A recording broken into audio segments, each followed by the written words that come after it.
మన నిజామాబాద్ లో కేవలం 6,550 రూపాయలకి స్వచ్ఛమైన నీటి సర్వీస్ ని Cygnus SR aqua solution AMC services అందిస్తోంది. ఈ విశ్వావసునామ సంవత్సరం వృశ్చిక రాశి వారికి ఎలా ఉండబోతుంది? తుల అంటే త్రాసు వేయడం, త్రాసు. అలాగే ఈ వీరు వృశ్చికం అంటే తేలు. అయితే వీరు ఎట్లా ఉంటారు అంటే వీరు అనుకున్న పని ఏ పని అయినా కానీ మొండి పట్టుగా ఉండి సాధించగలుగుతారు. వీరి యొక్క రాశిలోనే వారికి ఉంటుంది. ఎట్లాంటి కష్టం ఉన్నా కానీ వాళ్ళు రాటుదేలి వారు ముందుకు వెళ్ళిపోతూ ఉంటారు. దేనికి భయపడడం కానీ జంకడం కానీ వీరి యొక్క రాశిలో ఉండదు.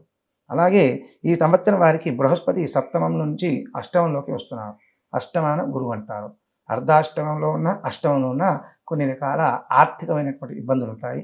అలాగే శనీశ్వరుడు అర్ధాష్టమ శని నుంచి రేపు మీనరాశి అంటే ఉగాది రోజున పంచమంలోకి వస్తున్నాడు. శని బాధల నుంచి వారు తప్పుకొని వీరు ముందుకు వెళ్తున్నారు. అయితే అలాగే వీరికి ఆదాయం 2, 14 రూపాయల ఖర్చు, రాజ్యపూజ్యం 5, అవమానం 2. వృశ్చిక రాశి వారు వీళ్ళ ఆటంకాల నుంచి బయటపడాలంటే, వీళ్ళ పనులు సజావుగా సాగాలంటే ఎలాంటి పరిహారాన్ని పాటించాలి? బృహస్పతికి సంబంధించి వీరు అష్టమంలోకి బృహస్పతి వస్తున్నాడు కాబట్టి తప్పకుండా వీరు గురు స్తోత్ర పారాయణ చేసుకోవడము, లేదా దుర్గా సప్తశతి అమ్మవారికి చండీ పారాయణం చేసుకోవడము, దానివల్ల రామ సుందరకాండ పారాయణం కానీ రామనవరాత్రోత్సవాలు రామాయణ గాథలు వినడం కానీ చేయడం వల్ల వారు ఫలితాలు పొందుతూ ఉంటారు.